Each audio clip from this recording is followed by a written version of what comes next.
Flórida, julho de 1969. A tranquila manhã é agitada por uma enorme explosão.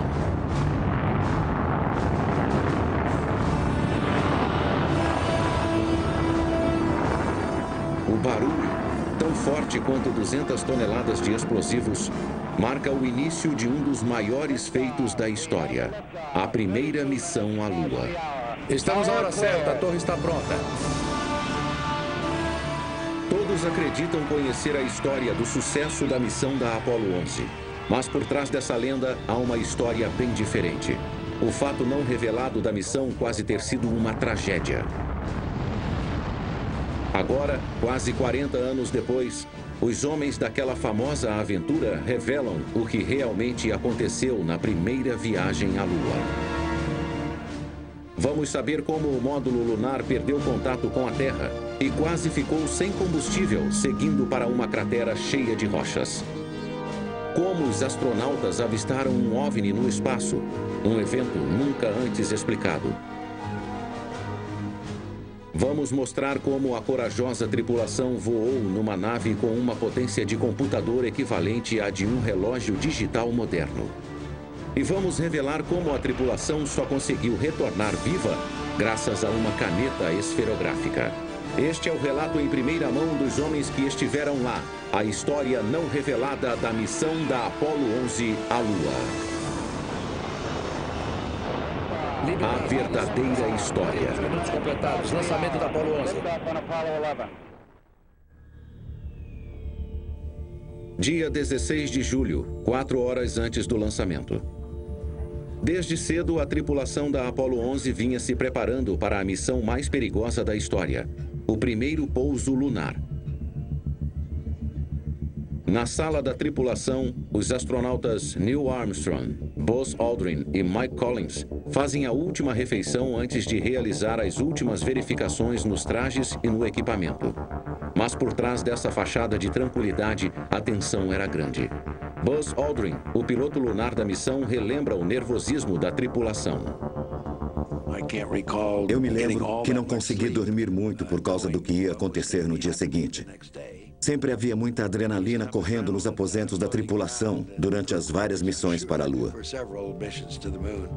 A tripulação tinha razão em estar nervosa. O que ela não sabia era que na plataforma de lançamento os técnicos tentavam resolver um defeito perigoso no gigantesco foguete Saturno V. O Saturno V foi o foguete mais potente e pesado já construído. Ele comportava 1 milhão de galões de combustível altamente inflamável e estava com um vazamento. 36 metros abaixo, os técnicos ainda estão trabalhando numa válvula que está vazando, a qual reabastece o fornecimento de hidrogênio líquido para o foguete Saturno V. O vazamento de combustível sempre foi um problema no Saturno V desde a sua montagem. Uma pequena faísca na plataforma de lançamento poderia destruir o foguete e sua tripulação. Gene Kranz, o diretor de voo que monitora a contagem regressiva no controle da missão em Houston, estava bem ciente dos riscos. Uma missão espacial nunca será uma rotina, porque você coloca 3 pessoas na ponta de uma grande quantidade de explosivo de ruptura. Mas resolver problemas perigosos com rapidez fazia parte do acordo para o programa espacial. O foguete tinha de ser lançado no prazo. Durante anos, a equipe da Apollo trabalhou exaustivamente para realizar o sonho do presidente John F. Kennedy. Acredito que esta nação deveria se empenhar para realizar um objetivo antes desta década acabar, de levar um homem à Lua e trazê-lo de volta à Terra em segurança. Tudo o que fizemos estava ligado ao objetivo de ir para a Lua antes da década terminar. Eu trabalhava 20 horas por dia durante semanas. Foi uma época bastante agitada e atarefada. Contagem regressiva, 2 horas, 33 minutos, 45 segundos e contando. Controle de lançamento Kennedy. Com pouco tempo para consertar o vazamento, a NASA decidiu embarcar os astronautas enquanto a equipe de reparos continuava trabalhando. Nesse momento, toda a tripulação da Apollo 11 entrou no elevador de alta velocidade no nível A para ir para a plataforma de lançamento. Se havia vazamento de hidrogênio quando nós embarcamos, talvez eles nos contassem, ou talvez não, já que pretendiam solucionar o problema, por que incomodar a tripulação com ele? Está tudo bem na contagem regressiva dessa vez. Com os minutos se esgotando, os técnicos armados com chaves inglesas especiais pareciam ter conseguido acabar com o vazamento de hidrogênio, e a NASA decidiu liberar o lançamento. A Apollo 11 seria lançada a tempo. O braço giratório está sendo recolhido agora. Contagem regressiva, 4 minutos, 50 segundos e contando. A tripulação não estava preocupada com o vazamento de hidrogênio, pois eles acreditavam que os sistemas de segurança funcionariam no caso de qualquer eventualidade. Achávamos que nossa sobrevivência tinha a probabilidade de 99%. 4 minutos e contando. Temos sinal verde para Apollo 11. Era uma missão muito arriscada, mas havia também a possibilidade de abortá-la se corrêssemos perigo. Foi dito à tripulação que se um vazamento causasse uma pane no mecanismo durante o lançamento, a cápsula seria ejetada com segurança bem distante do foguete.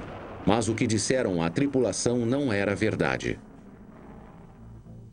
Um relatório com informações condenatórias reveladas aqui pela primeira vez circulou entre alguns poucos oficiais da NASA um ano antes da missão.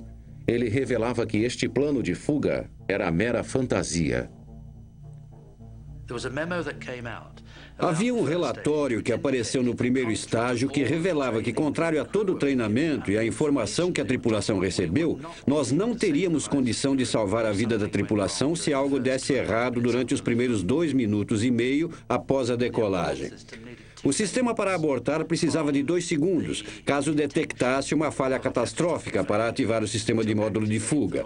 Se o motor tivesse falhado no primeiro estágio, em meio segundo o veículo começaria a se romper. Não haveria como salvar a tripulação dali, pois aquilo logo viraria uma bola de fogo em ascensão.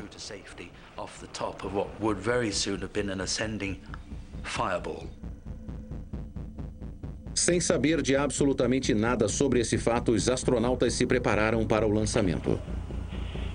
30 segundos e contando. Os astronautas relatam que está tudo bem. Pelo potencial explosivo, se explodisse na plataforma de lançamento, teria acabado com uma boa parte da Flórida. 20 segundos e contando. Sempre faço uma oração para a tripulação e para a minha equipe do controle da missão para termos sucesso no trabalho que vamos realizar. Contagem regressiva, 15 segundos. A orientação é interna. Eu disse, quero tentar me lembrar desse momento antes de toda a agitação. 12, 11, 10, 9. Iniciar sequência de ignição. 6, 5, 4, 3, 2, 1, 0. Todos os foguetes funcionando. Liberado. Início do lançamento. 32 minutos completados. Lançamento da Apollo 11.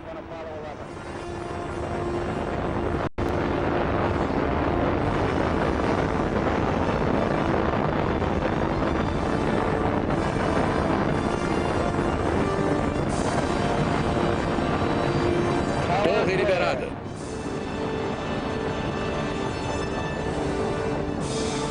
Quando a Apollo 11 deixou a plataforma, os astronautas eram peças involuntárias em um grande tabuleiro. Em jogo estavam suas vidas.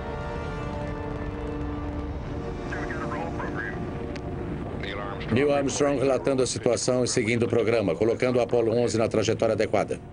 Os imensos foguetes geravam 220 milhões de cavalos vapor, com o som de mais de 500 aviões jumbo na decolagem.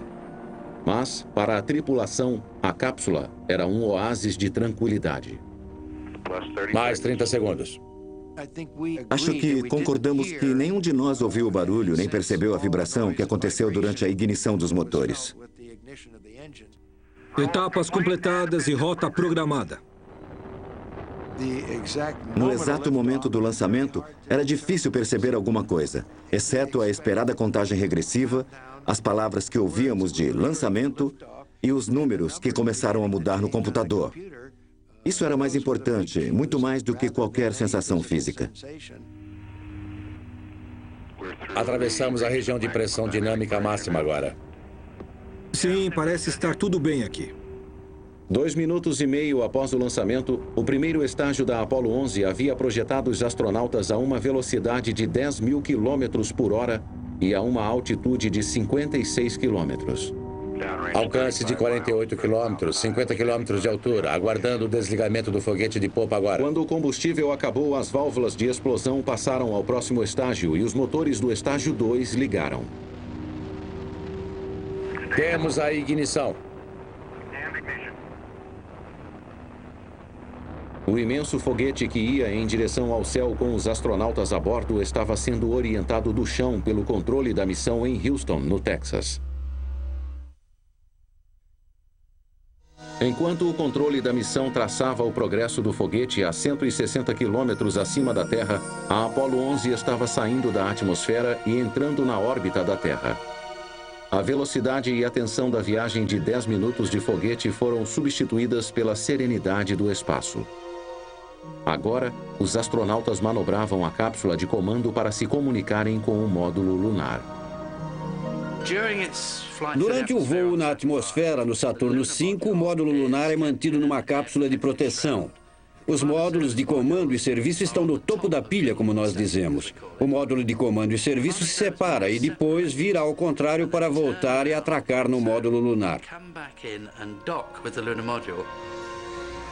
Ouço alto e claro, Mike. Entendi que já realizaram a atracação. Afirmativo. E ele vai se manter desse jeito no terceiro estágio. E é nessa configuração que as duas espaçonaves voam para a Lua. Agora a tripulação segue para o estágio final do foguete para se preparar para a viagem de 419.000 quilômetros até a Lua. Houston, Apollo 11, câmbio. Prossiga, 11. Enquanto a Apollo seguia, centenas de comunicações eram trocadas entre a nave e a Terra. Um erro na compreensão de uma mensagem poderia ser um desastre.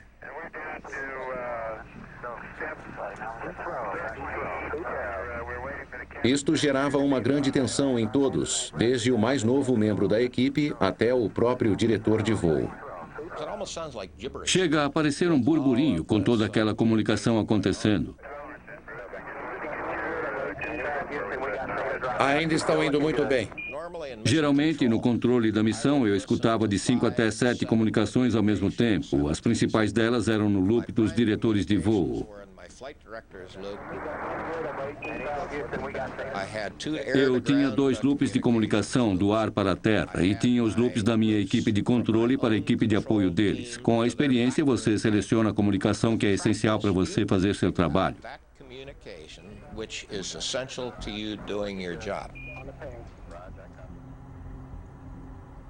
Mas após 3 dias e 322.000 quilômetros de voo, o controle da missão perdeu o significado de uma mensagem codificada dos astronautas.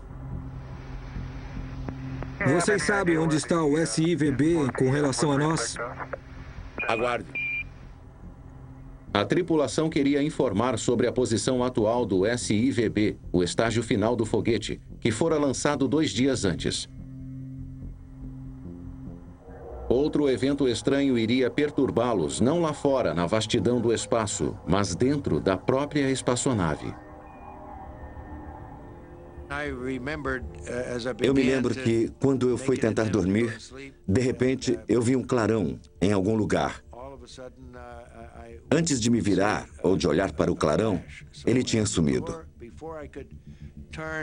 A primeira impressão foi: bom, alguma coisa acabou de penetrar na espaçonave. Então eu perguntei para Neil e Mike. E Neil respondeu: sim, eu vi vários clarões.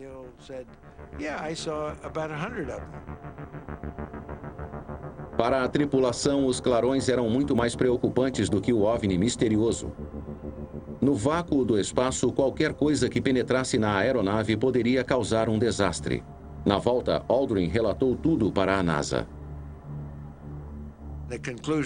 A conclusão foi que aquilo eram partículas Z.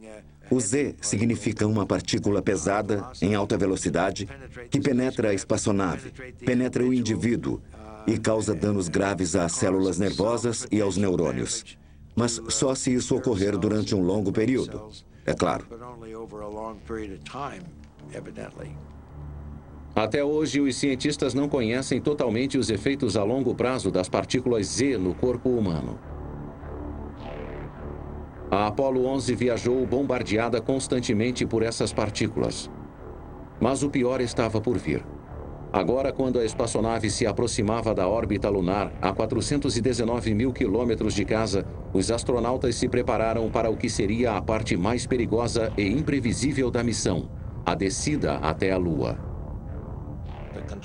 Os controladores são um grupo bastante animado. Eles sempre fazem uma brincadeira, contam uma piada. Nesse dia, havia um grau de seriedade que eu nunca tinha visto. Nunca houve isso no treinamento. É aí que você percebe que é real, que o negócio é para valer, é de verdade mesmo. Hoje vamos pousar na Lua.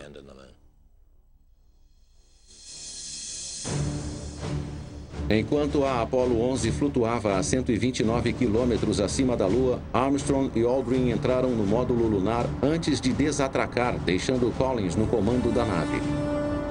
A nave espacial mais estranha que já voou, o módulo lunar, apelidado de Águia, era conhecido em todo o mundo como um milagre da engenharia. Mas o controle da missão sabia que por trás daquele design de era espacial havia algumas fraquezas graves. O módulo lunar totalmente carregado pesava pouco mais de 15 mil quilos. O revestimento da cabine da tripulação era bem fino. Isso tudo foi feito para evitar peso. O peso era um item crítico, que sempre deveria ser considerado em tudo que você fazia. Se você esticasse o dedo e cutucasse com força, poderia alcançar o revestimento externo da espaçonave. Ele tinha a espessura de 2 placas de alumínio. E sempre deveríamos ter muita cautela para não encostar nenhum objeto pontudo nele.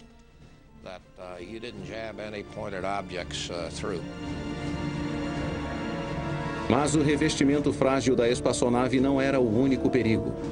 Nos bastidores, a montagem do módulo sempre foi acompanhada de falhas graves e panes. Uma das falhas quase chegou a matar Neil Armstrong. No treinamento de voo, Armstrong havia praticado em 2 estranhos protótipos que reproduziam as condições da gravidade da Lua. Para treinar a tripulação, usamos 2 veículos, o de treinamento de pouso lunar e o de exploração lunar. Um deles era suspenso por fios, era bem seguro. Não tinha motores de verdade. E o outro era um assustador veículo de treinamento de pouso lunar. Buzz Aldrin já tinha suas dúvidas sobre o veículo lunar. Eu percebi que aquele era um veículo no qual deveríamos prestar bastante atenção. Se você não travasse totalmente o foguete de descida, poderia ficar sem combustível bem antes do que você esperava.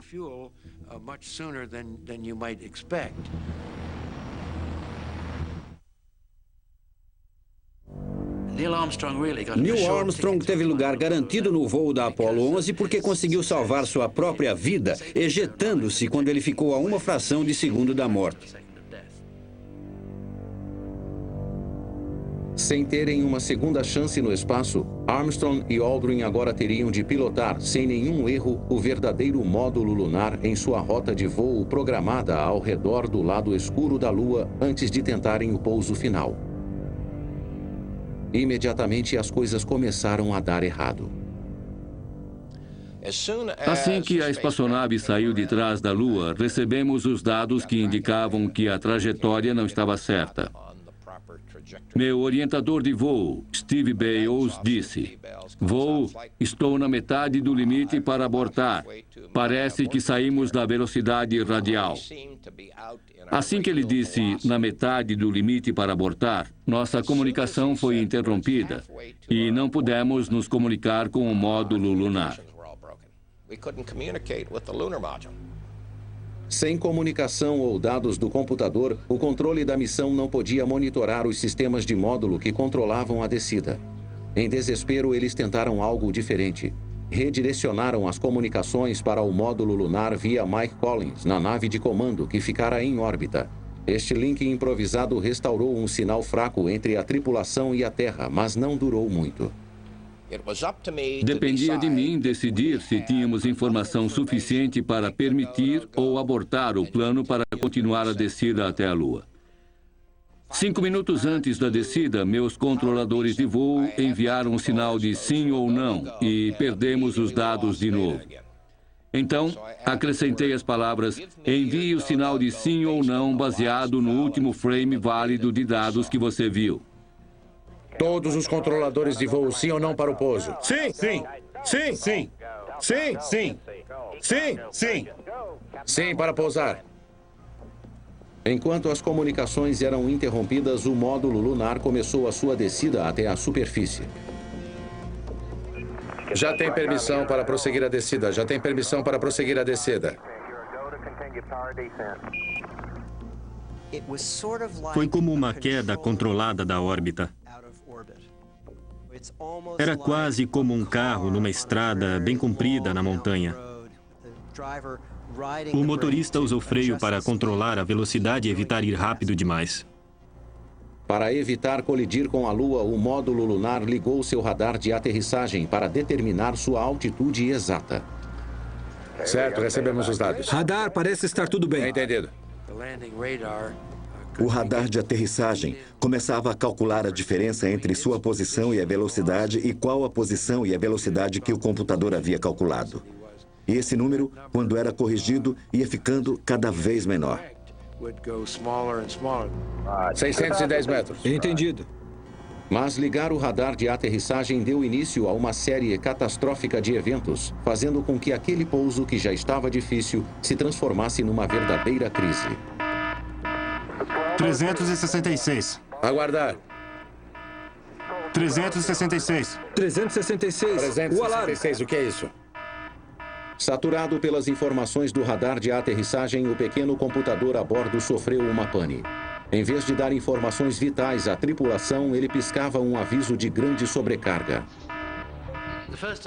O primeiro alarme que recebemos foi um alarme de excesso executivo, que significa que há muita informação chegando. Esse não é um alarme bem recebido, porque ele não deveria acontecer no voo. Era muita informação chegando naquele pequenino computador e, de repente, ele disse, lamento, não consigo entender, vou parar, vou desligar. A bordo do módulo lunar, os astronautas estavam surpresos.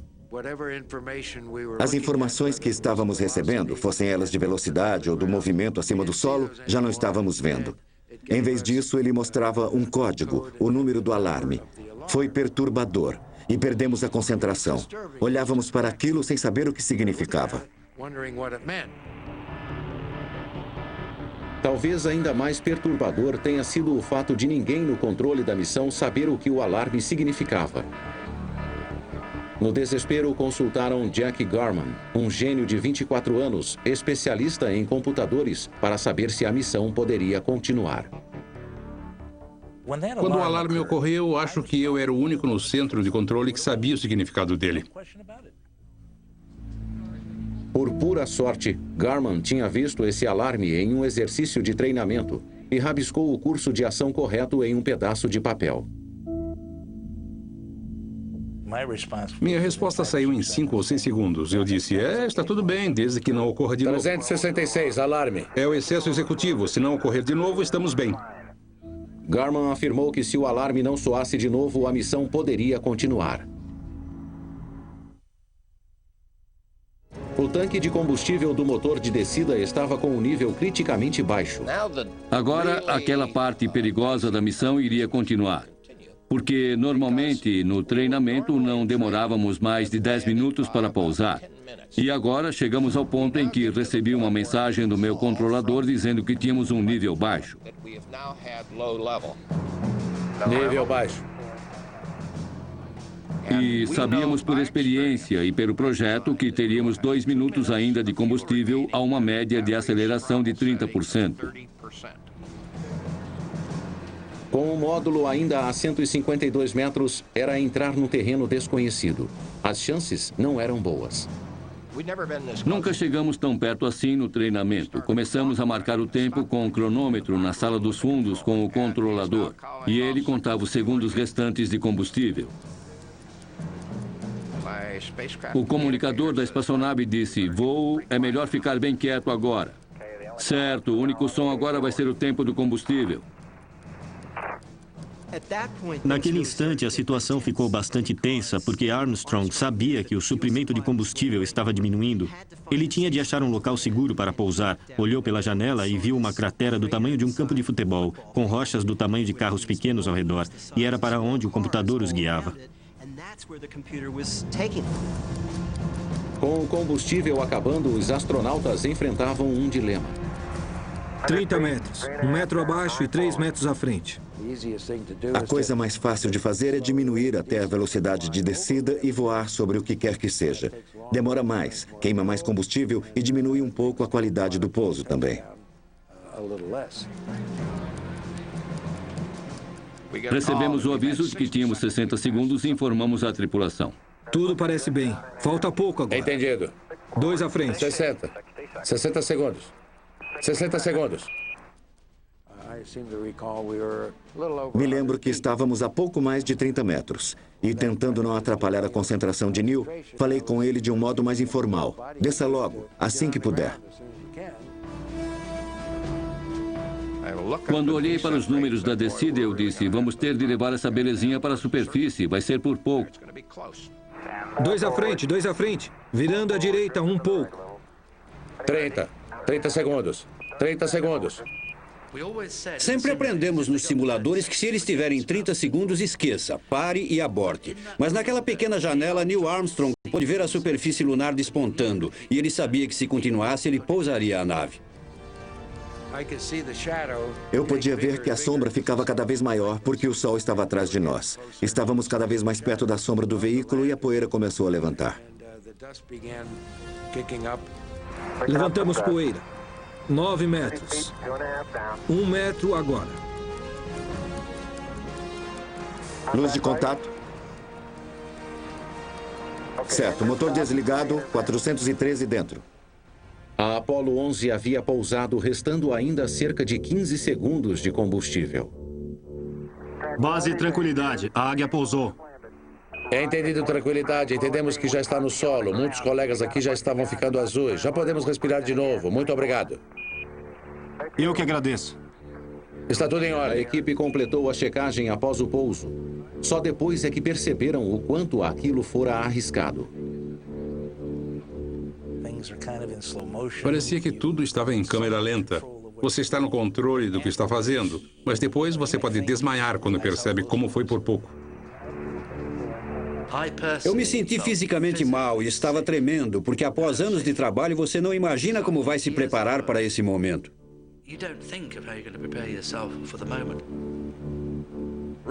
No início foi determinado que a tripulação iria dormir assim que chegasse à Lua, mas a adrenalina estava a 1000 por hora, ninguém ia conseguir dormir.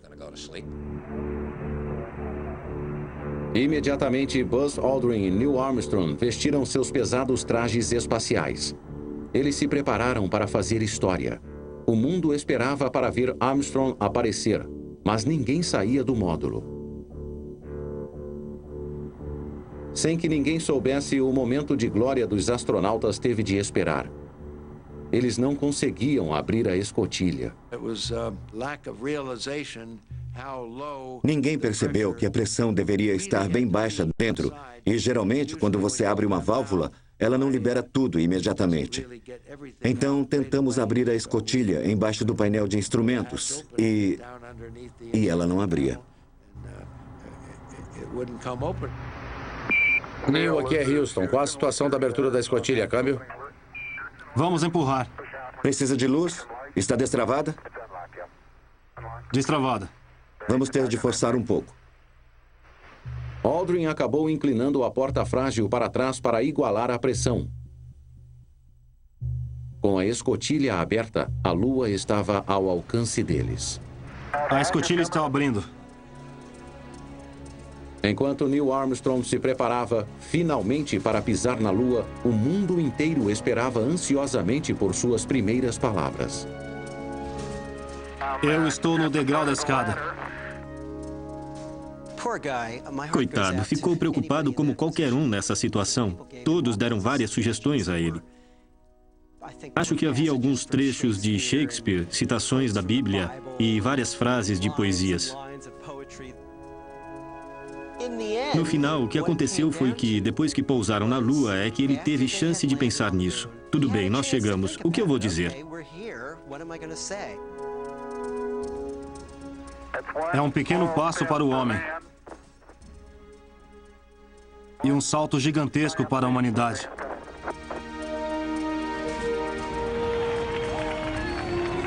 Um pequeno passo para o homem e um salto gigantesco para a humanidade. Acho que é uma frase muito bonita. Foi muito simbólico e foi uma ótima escolha. Aquelas palavras foram excelentes. Elas representam a primeira ação da humanidade fora do planeta. Tudo pronto. Já posso sair agora? Tudo pronto. Após 15 minutos, Aldrin saiu do módulo para se juntar a Armstrong na superfície, certificando-se de não cometer um erro simples, porém fatal. Como fui o último a sair, eu me viraria e fecharia parcialmente a escotilha, me certificando de que ela não travasse quando eu saísse. Se tivesse ocorrido um vazamento de alguma forma e a escotilha fechasse, teria sido muito difícil abri-la de novo pelo lado de fora. Estou segurando bem firme com as duas mãos. Pronto. Agora, pela primeira vez, os astronautas poderiam experimentar a realidade de estar na Lua. Em pé, na gravidade lunar, com uma camada de 1,5 centímetro de uma poeira macia, não existe uma sensação que seja capaz de descrever o que é pisar em partes diferentes da superfície. É bastante macia. É fácil empurrar a poeira com o pé e colocar o outro pé na frente. Você pode olhar no horizonte e ver com clareza, porque não há atmosfera, não há névoa, não há nada. Dá para ver os objetos muito claramente.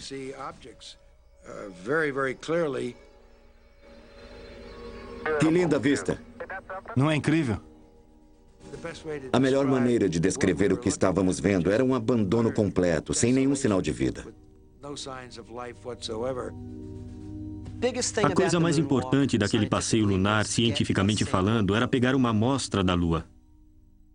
Havia 2 caixas de alumínio para colocar pedras. Eles deveriam encher as caixas com amostras de poeira e pedras e trazê-las para a Terra para sabermos mais sobre a história da Lua. Afora isso, havia um sismômetro para detectar terremotos e saber se a Lua tinha alguma atividade geológica. Mas enquanto Armstrong realizava cuidadosamente essas tarefas científicas, para milhões de espectadores, Aldrin parecia estar pulando sem rumo pela Lua. A verdade por trás desse comportamento estranho vai ser revelada agora. Buzz resolveu experimentar a locomoção na Lua. Era uma coisa que ele tinha planejado, era um objetivo específico antes do voo. Eles já tinham filmado muito, nós dois andando lentamente. Então, resolvi tentar dar um salto de canguru, fazer a volta e tentar fazer como o cavalo faz quando vira com a pata da frente. Do tipo 1, 2, 1, 2, 1, 2. Isso lhe dá um controle natural sobre a superfície da Lua. Enquanto Aldrin galopava, ele foi interrompido pelo interurbano mais distante da história. Era o presidente Nixon, da Casa Branca. Pode falar, senhor presidente. Aqui é Houston. Câmbio. Olá, Neil e Buzz. Estou falando com vocês do telefone da Sala Oval na Casa Branca. Este, com certeza, é o telefonema mais histórico já realizado.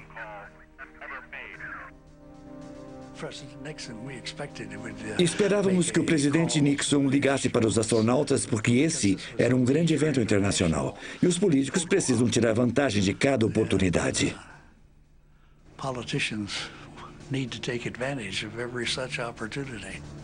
Para todos os americanos, este deve ser o dia de maior orgulho de nossas vidas.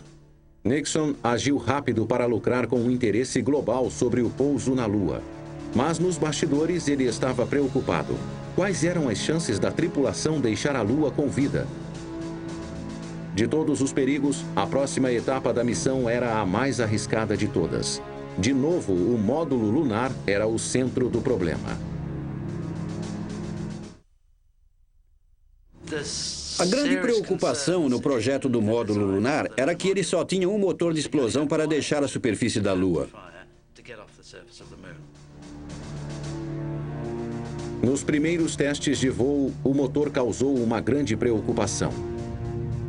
O motor de subida falhou das 6 vezes em que foi testado no espaço em pelo menos 3 dessas ocasiões até um certo ponto. Então havia 50% de chances de que o motor funcionasse conforme o planejado. Se por alguma razão o motor de subida não funcionasse, seria impossível resgatar a tripulação e eles ficariam perdidos no espaço. Nixon ficou tão preocupado com a possibilidade de os astronautas ficarem perdidos que seus auxiliares prepararam um discurso para homenageá-los que seria transmitido para todo o mundo. Este documento secreto ficou guardado nos arquivos do governo por mais de 30 anos. O destino exigiu que os homens que foram à Lua para uma exploração pacífica ficassem na Lua para descansar em paz. Estes homens corajosos, Neil Armstrong e Edwin Aldrin, sabem que não há esperança para seu resgate.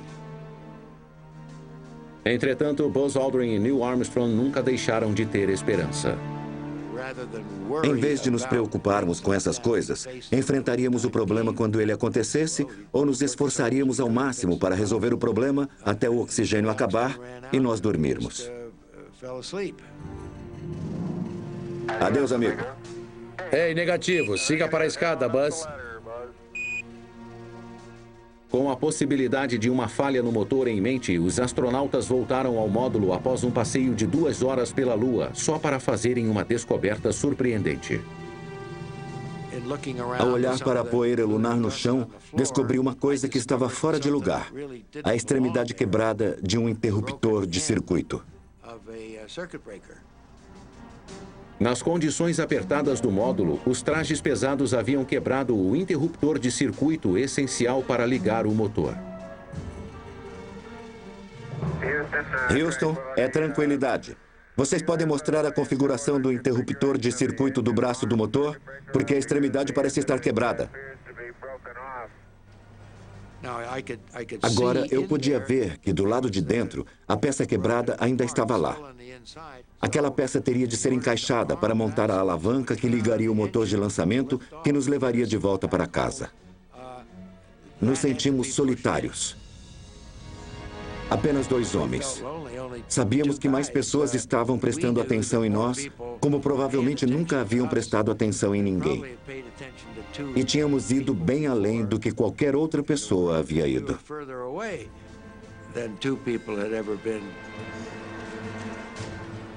O controle da missão estava impotente para ajudar. Se o motor não pudesse ser ligado de alguma outra maneira, não haveria nenhum resgate disponível. Dependia dos astronautas improvisarem uma solução usando apenas os itens que tinham a bordo. Até hoje, Aldrin lembra do objeto de uso diário que salvou a vida deles. Este é meu item de coleção que representa a nossa solução para um problema grave. Durante a contagem regressiva, eu usei uma caneta, uma das várias que nós tínhamos a bordo, que não tinha metal na extremidade. E usamos isso para encaixar o interruptor.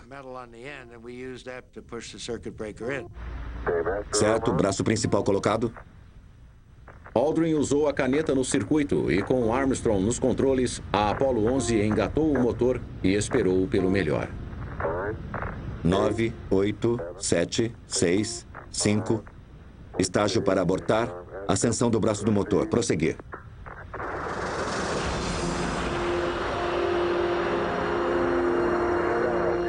Foi lindo. 7, 8 metros por segundo. Atenção para o ponto extremo. A criatividade de Aldrin salvou a dupla de uma morte solitária. Agora a tripulação precisava se encontrar com a nave de comando orbitando bem acima da superfície. Certo, Mike. Eu vou tentar colocar na posição e depois você assume. Só quando esta manobra foi realizada é que a tripulação começou a acreditar que a Apollo 11 poderia levar a preciosa carga de rochas lunares e sua tripulação em segurança para casa. Assim que saímos da órbita lunar, sentimos pela primeira vez uma sensação de alívio por estarmos indo para casa. Nós queríamos voltar. E depois, fizemos nossa própria comemoração atrasada.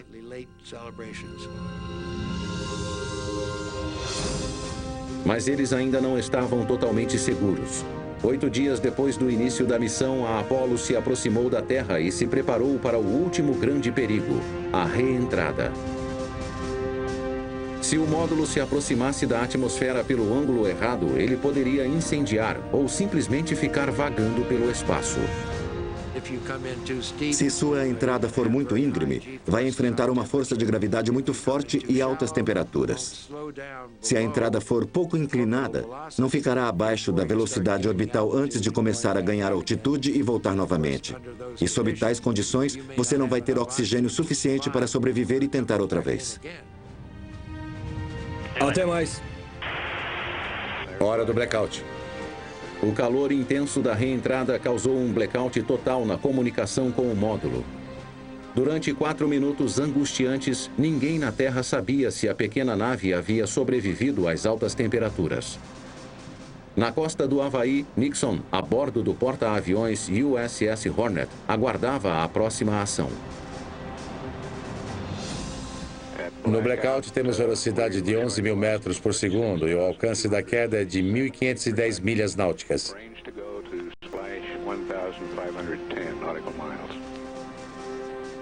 Estávamos muito animados, mas nós nos perguntávamos, será que os paraquedas vão abrir?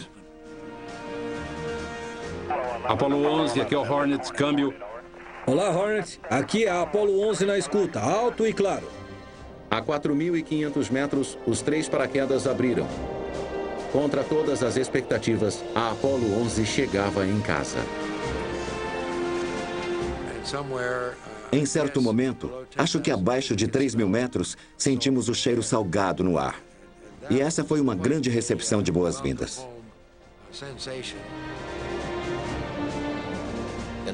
Na minha mente, eu quase podia ouvir as palavras do presidente Kennedy. Nós decidimos ir até a Lua.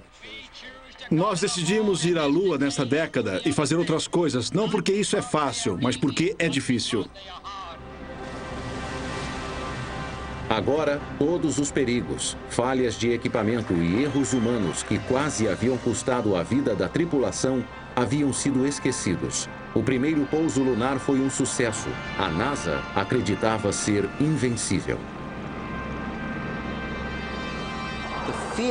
A sensação era única no momento. Podem lançar qualquer desafio que nós iremos realizá-lo. Podemos fazer qualquer coisa. Ir a Marte? Faremos isso. Construir uma estação espacial? Faremos isso. Construir uma nave espacial reaproveitável? Claro, faremos isso também. Porém, mais de 30 anos depois e com a realidade das missões perdidas no espaço, os homens da tripulação da Apollo agora percebem a sorte que tiveram. Se hoje perguntássemos a alguém sobre a ideia de voar até a Lua, como fizemos em 1969, iriam rir das nossas caras. Não há possibilidade de se realizar isso. Não é seguro o bastante.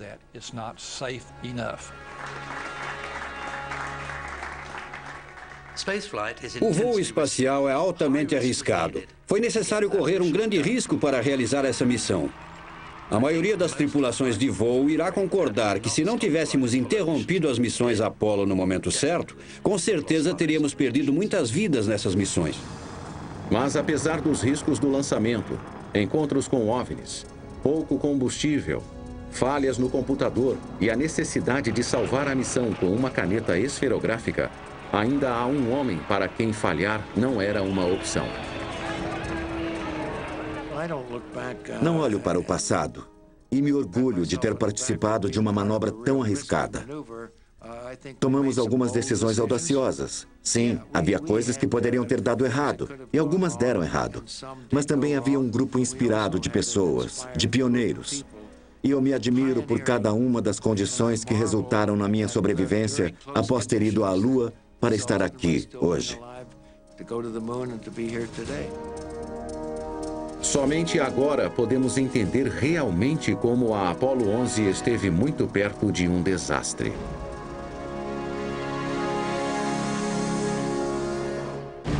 Versão brasileira, Clone.